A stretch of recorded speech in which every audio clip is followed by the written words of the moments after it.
Bergerak bersama rayakan Merdeka Belajar. Assalamualaikum warahmatullahi wabarakatuh. Salam sejahtera untuk kita semua. Selamat pagi Bapak, Ibu, sahabat guru PAUD dan Dikmas dimanapun berada. Terkhususnya untuk pamong belajar di seluruh Indonesia. Perkenalkan, nama saya Asriani, saya pamong belajar dari UPT SPNF SKB Nrekang, Kabupaten Nrekang, Sulawesi Selatan.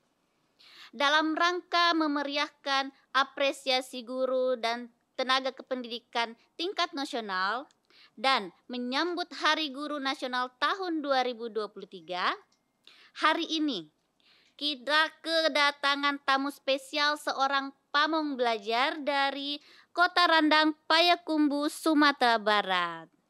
Beliau akan berbagi pengalaman selama menjadi pendidik. Buah nanas, buah ceri. Silahkan memperkenalkan diri.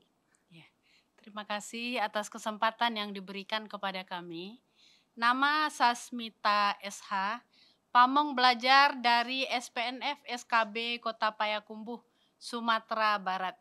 Senang bertemu dengan Bapak Ibu, sahabat PAUD Dikmas di seluruh Indonesia, khususnya pamong belajar di seluruh SKB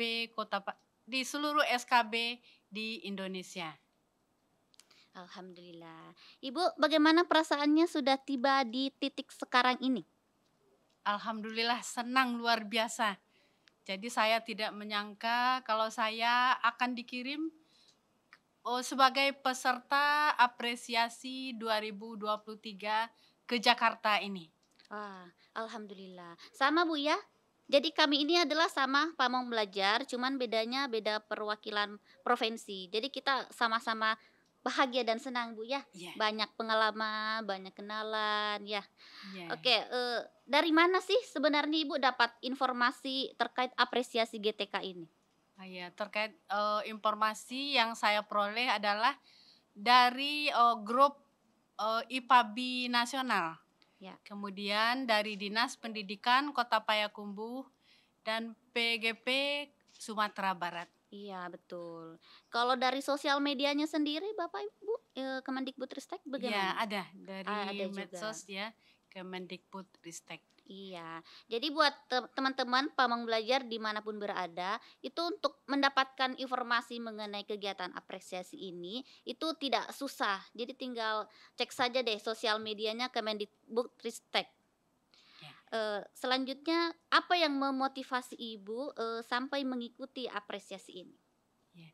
Sebenarnya saya 4 tahun lagi pensiun. Wah, jadi saya lihat teman-teman tidak ada yang termotivasi ingin ikut apresiasi ini. Jadi saya sedih sekali karena tahun 2017 saya sebenarnya sudah ikut apresiasi di Bengkulu. Oh ya. Ya, jadi saya sebenarnya pingin teman-teman yang lain yang mewakili saat ini. Tapi berhubung tidak ada yang ikut, saya maju lagi. Jadi maju tak gentar. Jadi sebenarnya keinginan saya hanya memberi motivasi teman-teman pamong yang muda. Kenapa sih kita diberi kesempatan untuk meningkatkan kompetensi diri kita tidak mau.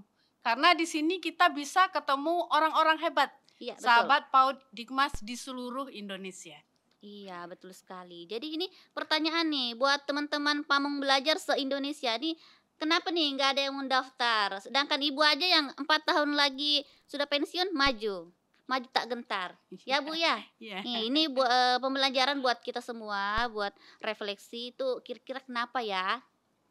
Ya, apa yang berkesan setelah Ibu merasakan semenjak hari pertama hadir di sini? Kesan-pesannya. Kesan saya pertama masuk hotel, kita dilayani dengan baik oleh panitia dari Kemendikbud. Bahkan sampai sekarang kita disediakan kamar yang bagus, disediakan makanan yang enak. Ya, kita betul-betul diistimewakan sebagai juara. Iya. Itulah yang ingin saya berbagi dengan teman-teman di seluruh Indonesia. Iya, betul sekali. Jadi saya juga ingin berkomentar nih. Perasaan saya nih selama di sini. Ini lama-lama saya gendut nih pulang ke kampung. Makan enak 3 kali sehari, 3 kali belum coffee breaknya. Jadi ceritanya kita penggendutan baru pulang kampung. Ya Bu ya? Belum lagi kita ketemu orang-orang hebat, Iya, kita betul. bisa berbagi pengalaman mereka di daerah lain, dan ketemu tim juri yang hebat-hebat juga. Iya. Ya, disitulah yang penting kita, eee, motivasi kita untuk datang ke Jakarta ini. Iya, betul sekali. Dan terkait apa Ibu, konten karya yang Ibu daftarkan dalam mengikuti apresiasi ini? Ya, kontennya saya beri judul Pentas, Pembelajaran di Lapas. Jadi saya, SPNF-SKB bersama teman-teman lain di Kota Payakumbuh membuat paket A, paket B, dan paket C di lapas Kota Payakumbuh. Jadi sasaran kita adalah narapidana yang belum tamat SD, yang belum tamat SMP, dan belum tamat SMA. Ya, jadi itu, kontennya Bu ya? Ya, Ter kontennya lagi Bu, ya. saya mengintegrasikan muatan lokal, Ukwe Jangko nan Salapan ke dalam pendidikan Pancasila PASE E. Oh iya. Jadi apa alasannya Ibu memilih konten tersebut? Ya, kalau kita lihat sasaran kita narapidana, Ya, mereka sudah bermasalah tentang karakter. ya, Kita ingat pesan dari Undang-Undang Nomor 20 Tahun 2013 bahwa tujuan pendidikan nasional itu adalah membentuk karakter anak. ya. Jadi narapidana khususnya sudah kena karakternya. Itu yang perlu kita tingkatkan. Jadi bagaimana meningkatkannya? Selama ini mereka sudah hidup bebas di luar. Ya. Rata-rata di Payakumbuh itu 60% narapidananya adalah narkoba. Ya, Jadi orang-orang narkoba mereka punya banyak duit, punya pergaulan yang bebas, bisa membeli apa saja. Bahkan anak paket C saya itu sudah ada yang punya istri 3 dalam wah, usia 20 tahun. Ya bayangkan mereka kan mudah mendapatkan uang. iya, Sekali antar saja sudah bisa mendapatkan uang jutaan. betul. Yang beristri 3 itu prestasi apa bukan nggak sih Bu? Punya Iya. istri 3 itu? Ya begitulah karakter mereka itu karena mereka banyak duitnya, jadi mereka bisa membeli apa saja. Jadi kan kalau seandainya yang di dalam penjara itu 188 orang, berarti di luar masih ada kan Iya. jaringannya. Jadi kalau sudah seperti itu anak-anak kita, generasi penerus kita, bagaimana lagi nanti kelanjutan bangsa ini? Iya. Ya. Jadi kami berusaha mendekati anak-anak itu dengan bahasa ibu, mengembalikan ibu. dia dengan muatan lokal Mhm. yang ada di daerah kami. Oh iya. Terus inovasi apa sih Ibu yang lakukan Ya, terkait untuk ya, kontennya? inovasi yang saya lakukan adalah melaksanakan pembelajaran berdiferensiasi. Karena di kelas 10 itu terdapat anak-anak yang beda umurnya. Ya. Ada yang usia di bawah 20, ada yang bahkan usianya 45 tahun. Oh iya, betul. Ya. Jadi untuk pertamanya kami melaksanakan dulu asesmen awal, Ya. ya seberapa kemampuan anak-anak itu tentang pembelajaran pendidikan Pancasila, khususnya mengenalkan muatan lokal yang terdapat di elemen Pancasila, dan TP-nya memperkenalkan muatan lokal dan melaksanakan muatan lokal tersebut. Baik. Jadi Ibu menerapkan, pembelajaran berdiferensiasi. Iya. Iya. Jadi sama, saya juga menerapkan, pembelajaran berdiferensiasi di lembaga kami. Di mana itu kita mengutamakan, minat dan kebutuhan mereka ya, Bu, ya? Iya. Ya, jadi sebelum melakukan proses pembelajaran, kita melakukan identifikasi dulu. Asesmen awal. Iya, asesmen awal. Kebutuhan apa, mereka maunya apa masalahnya. Nah, dari situ kita nanti melakukan observasi. Betul ya, Bu, ya? Iya. Iya, baru nanti kita melakukan proses pembelajaran. Baik, saya mau tanya lagi nih, Bu. Bagaimana sih tahapan-tahapan pelaksanaan pembelajaran tersebut?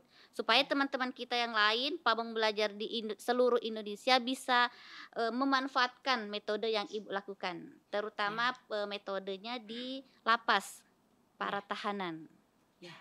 Jadi di lapas itu kita melaksanakan integrasi muatan lokal, uko jangko nan salapan namanya kalau Iya, di tempat kami Sumatera Barat. Jadi ada ukuran-ukuran sikap yang harus dilakukan oleh masyarakat Minang kalau dia ingin hidup selamat. ya, Nih, jadi seperti contohnya yang pertama, kalau ingin lurus rentangkan tali. ya, Jadi maksudnya kalau ingin hidup lurus harus ada acuannya, yaitu Al-Quran dan hadis. Karena di Minangkabau itu kita rata-rata beragama Islam. ya, Jadi harus ada, kita mengacu kepada Al-Quran dan hadis. iya, Kalau ingin yang kedua itu kalau ingin baik, tingkatkan budi. ya, Jadi budi pekerti kita itu ditingkatkan. ya, Ya, jadi kalau yang ketiga, kalau ingin kaya kuat mencari. ya, Jadi anak-anak kita ini kan karena malas. Ya. Jadi kalau kita tidur-tiduran aja, hanya mengantar setumpuk barang yang ringan, kita bisa dapat uang jutaan. iya, Nah, jadi itulah yang kita ajarkan kepada anak. Kita harus kuat mencari Ya. kalau ingin kaya.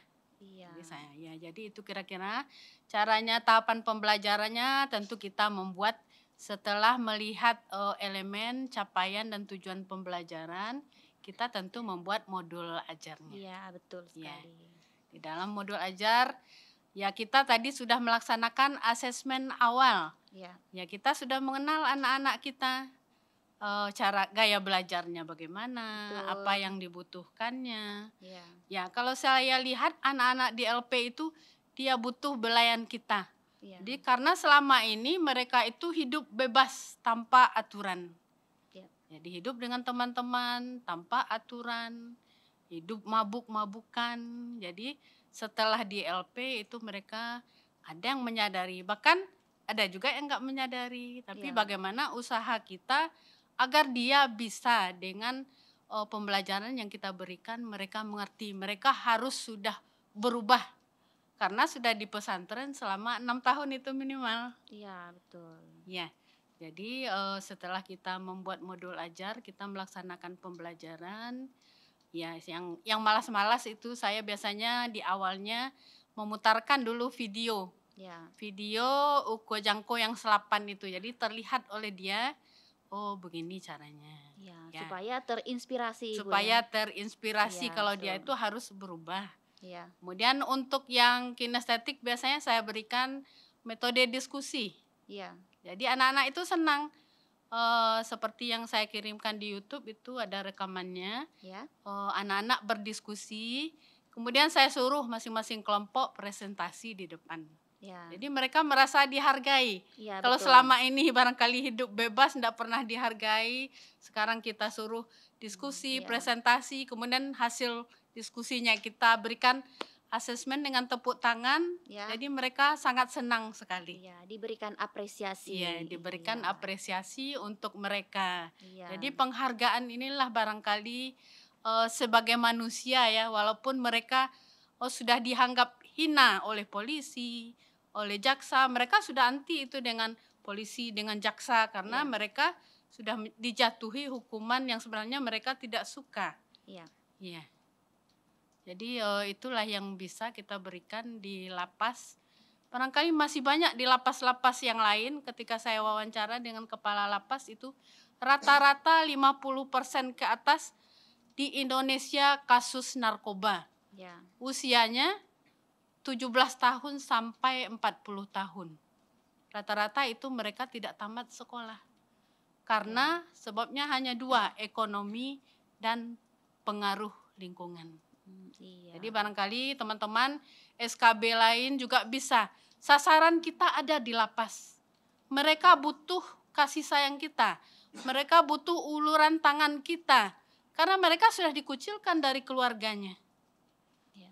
Ya kalau saya mengajar itu satu buah permen aja dikasih mereka udah senang sekali. Wah, iya. Jadi mereka selalu mengharapkan kedatangan kita. Kalau kita tidak datang, mereka selalu nanyain kenapa ibu tidak datang. Jadi udah dianggap seperti orang tuanya. Iya, betul. Dari sini kita bisa lihat ya, Ibu saking dekatnya dengan mereka. Ibu, saya lihat ini Ibu, matanya berkaca-kaca kenapa Iya, Ibu? saya Bisa saking terharunya kalau teringat, oh anak-anak itu, karena saya rasakan kalau seandainya anak saya yang begitu. Jadi saya sepenuh hati kayaknya, oh menghadapi mereka. iya, hebat ya Ibu. Iya, Betul-betul. Mungkin yang digunakan Ibu adalah bahasa Ibu sehingga mereka menyentuh, mereka merasa dihargai, mereka merasa diperhatikan. Akhirnya iya, mereka selalu mencari Ibu. Ibu nggak ada dicariin iya, karena mereka menganggap bahwa Ibu ini adalah, orang tua keduanya. iya. Iya, Bahkan ada yang merasakan ibulah pengganti orang tua kami. Karena orang tuanya tidak mau lagi ya, mengakui dia sebagai anak. Kan malu ya, kalau sudah mencuri mobil 20 buah, ya mana lagi harga diri orang tua di mata masyarakat. iya, Ya siapa lagi yang akan mengangkat sampah-sampah masyarakat? Itu adalah generasi muda kita. Kenapa kita SKB tidak berpikir? Mungkin itulah tugas kita sebagai pelaksana pendidikan non formal. Ya mungkin itulah tuntutan saya rasakan mmm, kalau seandainya nanti saya mati itu yang akan membawa saya ke surga. Saya sudah membantu narapidana yang butuh kasih sayang kita. Ya, itu yang bisa kita lakukan. baik Ibu, terima kasih ini sangat menginspirasi kami semua Ibu, terutama di SKB saya, tempat saya mengabdi, memang kami belum menyentuh, lapas, rutan, kami sama sekali belum menyentuh mereka. Kami juga tidak pernah terpikirkan bahwa ternyata di sana ada, masyarakat atau warga yang, Sasaran kita. sasaran ya, bisa menjadi sasaran kita, bisa dijadikan warga belajar ternyata. Ini juga bisa jadi pembelajaran buat SKB yang lain, ibu, bapak pamong belajar lain, mungkin bisalah kita jalan-jalan, bisa kita, melakukan identifikasi terlebih dahulu ke kantor lapas masing-masing. Mungkin di sana ada, cerita yang sama yang dialami oleh ibu. Mari kita rangkul mereka, supaya mereka bisa mendapatkan, penghargaan atau apresiasi. Baik kita lanjut Ibu, eee seperti apa Ibu, dukungan yang Ibu, peroleh dalam mengikuti apresiasi ini? Iya. Jadi sebelum saya menjelaskan dukungan yang diberikan, saya mau berpantun dulu boleh ya Oh Bu ya ya? boleh silakan silakan. Bisa Ya, dibantu cakepnya Bapak Ibu ya? ya. Bungkus ikan dengan kertas, Cakep letakkan di atas daun talas. cakep Pendidikan kita berkualitas, cakep biar kita hidup berkelas. cakep, mantap. Jadi itulah barangkali kalau pendidikan yang kita dapat itu berkualitas, insya Allah hidup kita itu akan berkelas. Jadi mudah-mudahan ke depannya pendidik kita di seluruh Indonesia bisa meningkatkan kompetensi masing-masing agar kita bisa dihargai oleh bangsa lain. Iya, Ya, jadi mengenai dukungan. dukungan yang saya terima ketika saya mau berangkat ke sini, alhamdulillah keluarga memberikan kesempatan penuh. Suami saya dan anak-anak saya memberikan kesempatan penuh buat saya berkarya. Ya. Sehingga sampai saat ini saya tetap berkarya selain menjadi ibu rumah tangga. Alhamdulillah 26 tahun saya menjadi pamong belajar. Wow. Saya mencapai golongan 4C. Wah, Ya. Jadi mudah-mudahan juga bisa menginspirasi Bapak Ibu. Bukan pangkat yang kita harapkan, cuma ada penghargaan dari hal-hal yang kita kerjakan. iya. Ya, dukungan yang saya peroleh alhamdulillah selain dari keluarga dan keluarga besar, Kepala SKB juga memberi dukungan kepada saya. Ya. Begitu juga dengan pamong yang lain. Kami di SKB Kota Payakumbuh hanya 3 pamongnya. Wow, ya. Jadi sedikit sekali. Jadi kerja keras sekali kami untuk melaksanakan pembelajaran di 2 tempat, di kampus SKB dan di kampus lapas. Ya. Kemudian kepala dinas juga mendukung sampai dengan Bapak Wali Kota kemarin melepas saya pergi ke Padang. Jadi Wow. saya bersyukur sekali dukungan dari keluarga dan pemerintah Kota Payakumbuh sangat mengapresiasi keberangkatan saya ke Jakarta ini. Wow, hebat sekali Bu ya, Ya. bentuk apresiasi mereka karena ini membawa nama Provinsi Sumatera Barat. Oh ya, ketinggalan lagi. Oh iya, Ada iya, silahkan. kepala lapas. Oh Ya, iya. kepala lapas juga bersemangat. Nanti ada di testimoni saya itu. Beliau sangat bersemangat dengan kerja keras kami di lapas Kota Payakumbuh Iya. yang mau berjuang memberikan pembelajaran kepada narapidana mereka. Sehingga nanti yang diharapkan narapidana itu dapat memperoleh ijazah dan tidak kembali lagi setelah keluar dari LP ke LP lagi. Karena Amin. mereka sudah punya bekal untuk mencari kerja di tempat lain. Iya, betul sekali. Ya. Kemudian terima kasih juga untuk BPG Sumatera Barat yang sudah mengantarkan saya juga, bahkan sampai tadi masih monitoring keadaan kami di sini. Wow, hebat sekali. Ya. Jadi apa harapan Ibu pada peringatan Hari Guru Nasional ini? Harapan-harapannya. Ya, harapan-harapan saya terutama untuk Pamong Belajar. Ya. Bersemangatlah. Jadi bersemangat, termotivasilah untuk melaksanakan tugas kita. Tugas kita untuk melaksanakan pembelajaran, membuat model-model inovasi pembelajaran, sehingga nanti mutu pendidikan luar sekolah ini bisa disamakan dengan pendidikan formal. Ya. Jadi selama ini saya rasakan kita masih di nomor 2-kan dari pendidikan formal. Jadi berjuanglah kita untuk menunjukkan bahwa kita adalah guru. Kita lebih hebat lagi dari guru formal. Ya, Karena setuju. kita mencari-cari dan mengejar-ngejar anak didik sampai ke luar. Setuju, Ibu. Ya, jadi mudah-mudahan Kemendikbud bisa memperjuangkan kami menjadi guru dan kita bisa memperoleh sertifikasi. Betul sekali. Mantap deh. Ini harapan Ibu ya, unek-unek Ibu yang sama. Harapan saya juga begitu, Ibu. Karena kita yang mengejar ya. Di sini kita yang mengejar warga belajar, bukan mereka yang datangin kami. Seperti itu. Jadi ada prosesnya. Dan saya setuju sekali. Iya.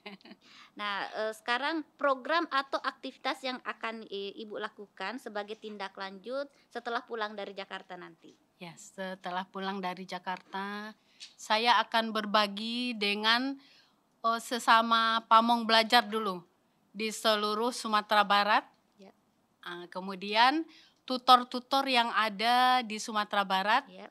Kemudian guru-guru pendidik PAUD juga, karena saya asesor PAUD. Ya. Jadi mereka juga butuh dibagi. Karena yang dikirim sekarang waktu pelaksanaan apresiasi pendidik PAUD di Sumatera Barat hanya 1 yang ikut.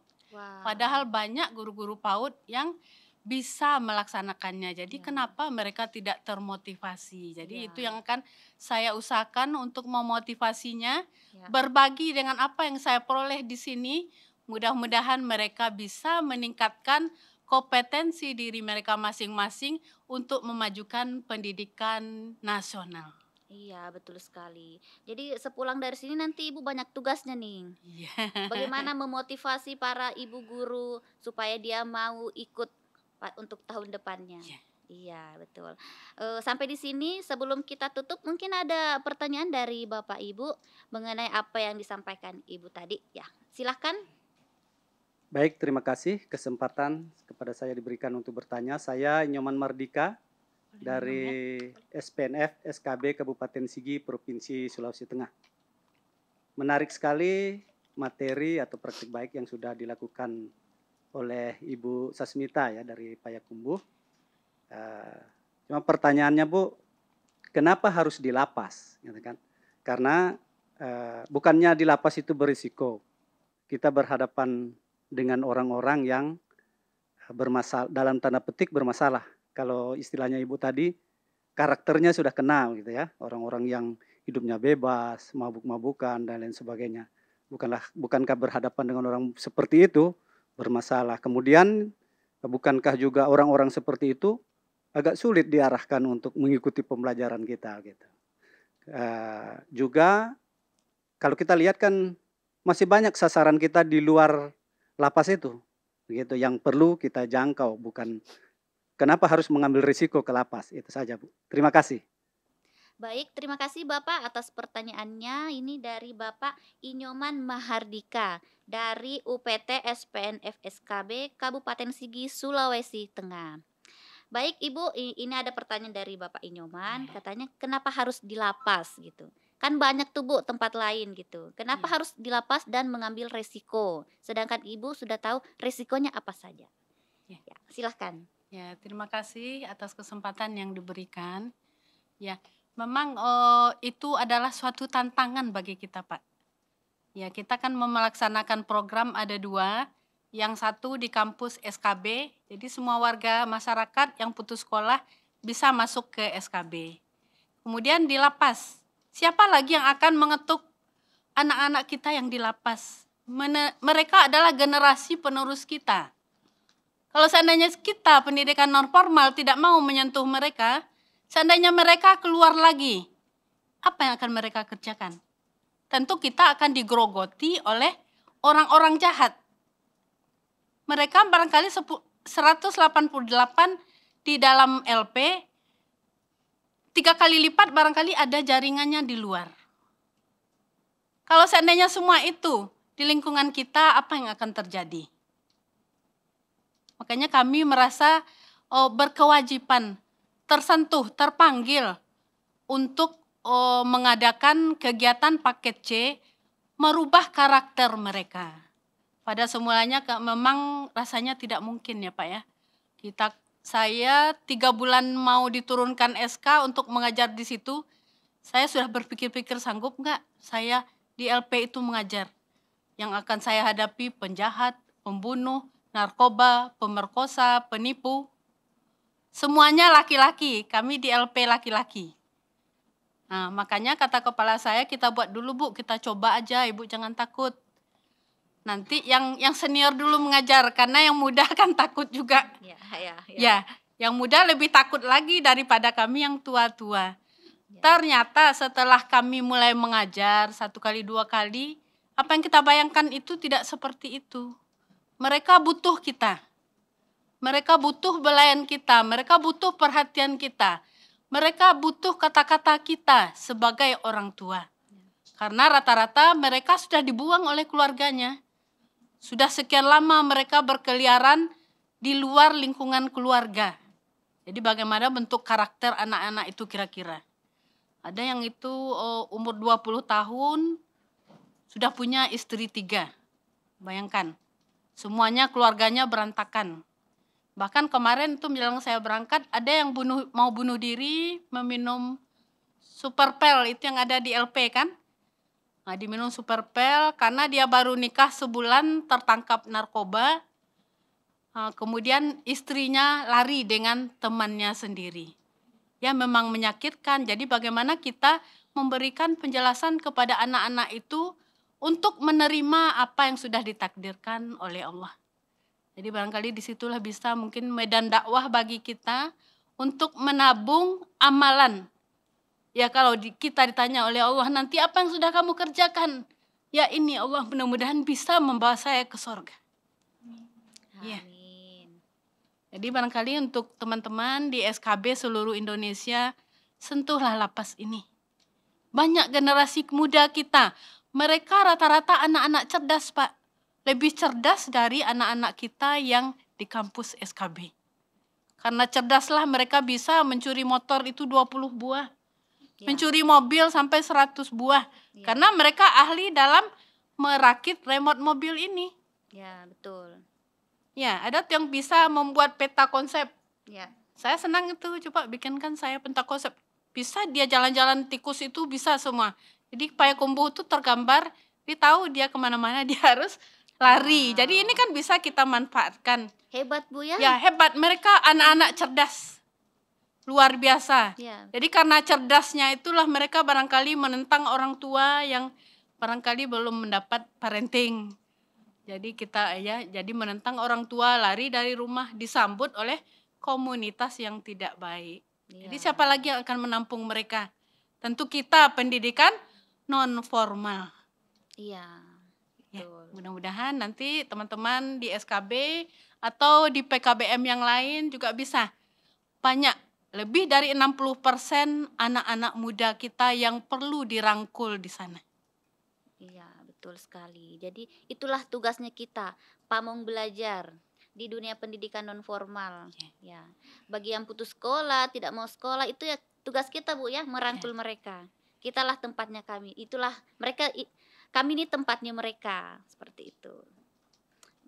Baik, saya kembalikan ke si penanya, Bapak Inyuman, bagaimana Bapak?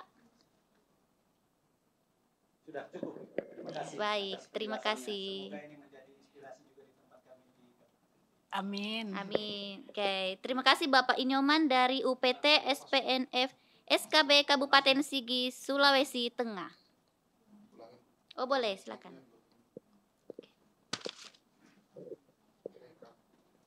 Baik, saya kira cukup. Terima kasih penjelasannya Ibu. Semoga ini menjadi inspirasi juga bagi kami di SKB Kabupaten Sigi untuk Amin. melaksanakan kegiatan serupa. Terima kasih. Baik, terima kasih Bapak Inyoman Mahardika dari UPT SPNF SKB Kabupaten Sigi, Sulawesi Tengah. Baik, selanjutnya ada lagi yang mau bertanya, saya berikan kesempatan, silahkan. Assalamualaikum warahmatullahi wabarakatuh. Saya perkenalkan, saya Supri Harahap, penilik ahli media dari Dinas Supri Pendidikan Harahap. dan Kebudayaan Kota Medan.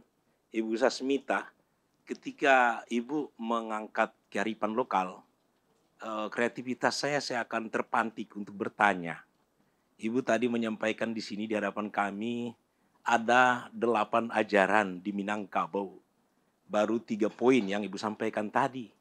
Yang menarik buat saya, selama ini memang Minangkabau itu kita kenal sebuah negeri nan elok yang banyak ajaran-ajaran dari sana ya. Baru saja kita meninggalkan kurikulum 2013. Dari sana kita belajar alam takambang jadi guru. Itu saya ingat betul itu ketika di kurikulum bergeraknya. Jadi ini saya juga terkenang bahwa Minangkabau itu dulunya entah karena dipengaruhi oleh cerpen A.A. Napis robohnya surau kami, saya nggak tahu. Tapi Minangkabau itu anak-anaknya identik dengan surau gitu ya. Jadi anak-anak yang tidurnya di surau sampai dewasa dia disuruh merantau. Nah, tidur di surau dan merantau setelah dewasa ini yang tertanam dalam mengendap dalam pikiran saya Minangkabau itu. Bahkan mereka-mereka yang merantau itu membangun kampung halamannya. Mungkin Bu Sasmita bisa mengatakan dari etnik Minangkabau seperti apa itu ajaran itu. Nah, tadi ingin kaya, jika Anda ingin kaya maka kuatlah bekerja. Kenapa tidak muncul yang merantau itu dalam pikiran saya? Karena selama ini memang dalam konsep saya itu Minangkabau itu ditinggalkan untuk mencari finansial, jadi dirantau orang dan dia akan kembali membangun kampung halamannya. Nah ini Bu Sasmita, saya ingin penegasan terhadap ini. Mengapa bekerja yang Ibu katakan? Mengapa tidak merantau? Atau berdaganglah misalnya. Berdagang itu juga identik dengan Minang. Demikian mungkin yang terkait-kait dengan kearifan-kearifan di tanah Minangkabau. Terima kasih. Assalamualaikum warahmatullahi wabarakatuh. Waalaikumsalam warahmatullahi wabarakatuh. Baik, terima kasih pertanyaan dari Bapak Supri Harahap, penilik dari Dinas Pendidikan dan Kebudayaan Kabupaten Medan. Nah, Ibu nih ada sekampungnya nih Bu ya? Atau satu pulau ya Bu ya? Orang Padang, Pak? Bukan. Harahap. Sama-sama dari Pulau Sumatera. Sumatera. Oh, Batak. Bukan. Oh iya, saya kurang mengerti. Saya harus belajar ini. Iya. Jadi ini ada pertanyaan beliau Ibu. Di sini tadi Ibu ada 8 ajaran di Minangkabau. Sedangkan yang Ibu jelaskan tadi cuma 3 poin saja. Bapak minta penjelasan lebih mendalam lagi. Hubungan dengan orang Padang suka merantau. Ya, terutama di poin nomor 3 tadi ya Pak. Ya, tentang bekerja. Iya, merantau dan sebagainya. Bisa Ibu jelaskan supaya ini juga akan menjadi pembelajaran buat kita semua. Bukan cuma orang Sumatera saja, Sulawesi juga. Ya, silahkan. Barangkali untuk mengintegrasikan muatan lokal ini Pak ya. Jadi itu salah satu contohnya dari adat Minangkabau. Mungkin teman-teman dari SKB daerah lain juga bisa memasukkan muatan lokal yang mengandung karakter yang mengandung karakter untuk anak didiknya. Ya barangkali di Medan lain lagi namanya, di Sulawesi lain lagi namanya. Jadi ini salah satu contoh penggunaan kurikulum Merdeka untuk mengenalkan muatan lokal kepada anak dan mempergunakannya. Nah, kenapa saya tidak masukkan merantau? 8 uku jangko ini termuatnya di dalam perjanjian Marapalam. Jadi perjanjian Marapalam yang sudah dituliskan oleh pendahulu-pendahulu kita. Nah, jadi bukan kita buat-buat, Pak. Jadi ada 8 ukuran yang harus dilaksanakan oleh masyarakat Minang. Jadi saya ingin memperkenalkan lagi kepada anak-anak kita, budaya kita ada sebenarnya di aturan orang Minang itu termuat 8 karakteristik yang harus dilaksanakan. Sedang merantau tidak termuat di situ. Jadi begitulah orang Minang membesarkan anaknya, anak laki-laki itu tidak tidur di rumah. Jadi mereka tidur di surau. Di surau mereka diajarkan mengaji, alam takambang jadi guru. Jadi mengaji itu bukan hanya membaca Alkitab, tetapi juga melihat alam sebagai pembelajaran bagi anak. Ya. Kemudian selain itu di surau anak-anak diajarkan silat. Jadi bekal untuk merantau. Setelah mereka dewasa, orang dulu disuruhlah anak bujang ini merantau, mencari modal hidup. Kalau mereka sudah sukses, baru pulang ke ranah Minang. Jadi amat sempurna rasanya muatan lokal di daerah kami, dan di daerah lain saya rasa juga ada, yang namanya juga berbeda. Nah, jadi bagaimana dulu ada tradisi kita mengajarkan anak-anak itu tidak manja di rumah. Kalau sekarang anak-anak kita kan mau punya kamar sendiri, mau berkurung di kamar sendiri, apa-apa sendiri, kamar mandi di dalam sendiri. Sehingga mandiri itu tidak bisa diwujudkan dalam diri anak-anak kita. Jadi bagaimana nanti setelah kuliah mereka tidak bisa lagi mencari kerja sendiri. Karena mereka tidak terbiasa. Uang dikasih, apa-apa dibelikan. Kalau dibandingkan dengan kebiasaan orang tua kita dulu kan, ya kalau lapar kalau kakak saya dulu lapar cari buah-buahan tengah malam ke rumahnya. Jadi begitu mereka bisa mengatasi kebutuhan dirinya sendiri. Nah, sementara anak-anak kita sekarang kan tidak begitu. Apa-apa sudah ada di dalam kulkas, apa-apa tinggal Gojek. Sehingga mereka berpatokan kehidupannya itu sekarang ke drakor saya lihat. Ya. Sehingga nanti ujung-ujungnya mereka bunuh diri. Itu yang dicobakan anak saya di LP. Karena tidak terima hukumannya 6 tahun, dia tidak merasa adil.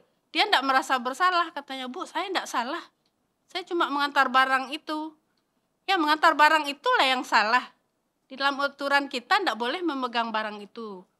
Kan saya tidak merusak orang. Kalau orang pakai itu, sekian terus mabuk, apa tidak rusak orang dengan kamu?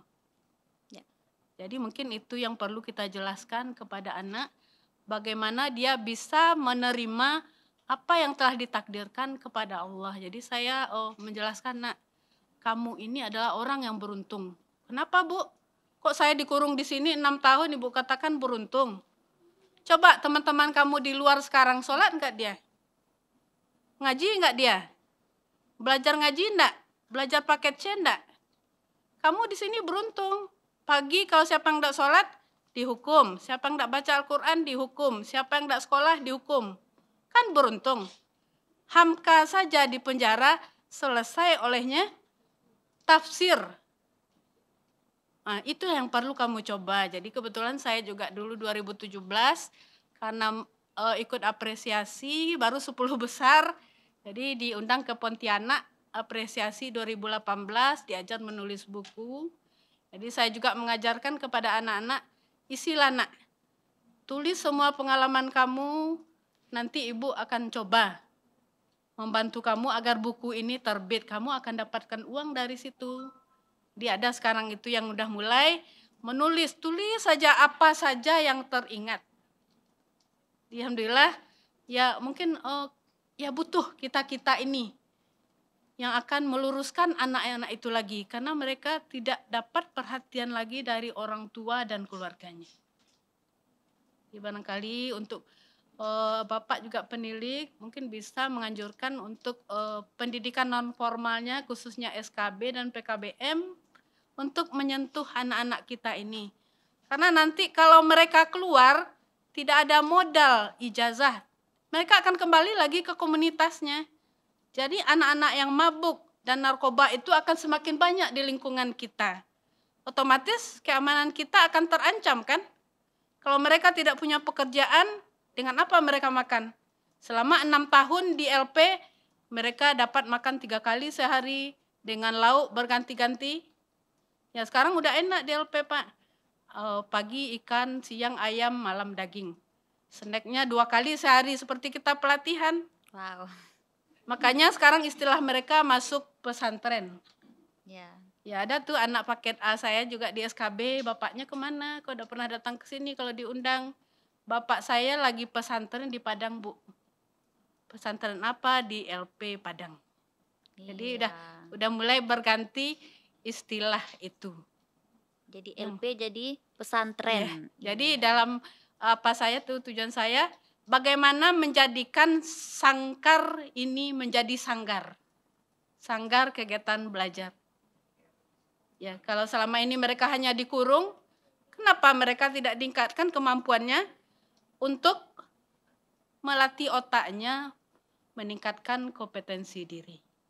Mereka orang-orang cerdas, mereka orang-orang pintar yang punya ekonomi lemah, yang terdesak melaksanakan itu karena tidak ada yang akan dimakannya. Tidak seberapa yang punya ekonomi bagus yang terpengaruh oleh lingkungannya. Jadi barangkali itu Pak. Jadi yang merantau ini tidak termasuk ke dalam perjanjian Marapalam yang dibuat oleh nenek moyang kita. Iya, baik. Jadi aturan itu tidak bisa diubah seenaknya aja, Bu ya. Iya. Sudah pakem, aturan yang pakem. Jadi untuk Bapak Supri Harahap, bagaimana Bapak? Sip, perfect. Itu jawabannya sangat komprehensif. Terima kasih Bu Sasmita. Ya, kalau sudah tertulis di dalam perjanjian itu tidak bisa digugat. Terima kasih, saya paham sekarang. Baik, terima kasih Bapak Supri Harahap, penilik dari Dinas Pendidikan Kota Medan. Baik Bapak Ibu, saya rasa cukup sekian pembincangan kita hari ini. Semoga konten kami bisa bermanfaat bagi pendidik PAUD dan Dikmas, khususnya pamong belajar di seluruh Indonesia. Saya ada pantun, boleh ya Bapak Ibu? Pak Camat beli pepaya. Beli pepaya pakai sepatu. Cukup sekian dari saya. Wassalamualaikum warahmatullahi wabarakatuh.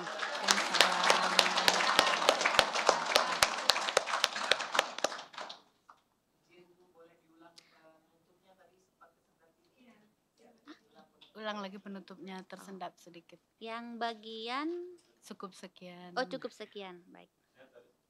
Oh yang gitu.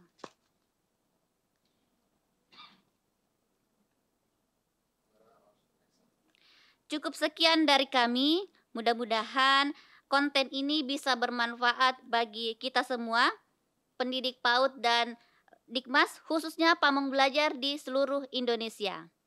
Boleh berpantun Bapak Ibu? Ya, dibantu cakepnya ya. Pak Camat beli pepaya. Beli pepaya pakai sepatu. Cukup sekian dari saya. Wassalamualaikum warahmatullahi wabarakatuh.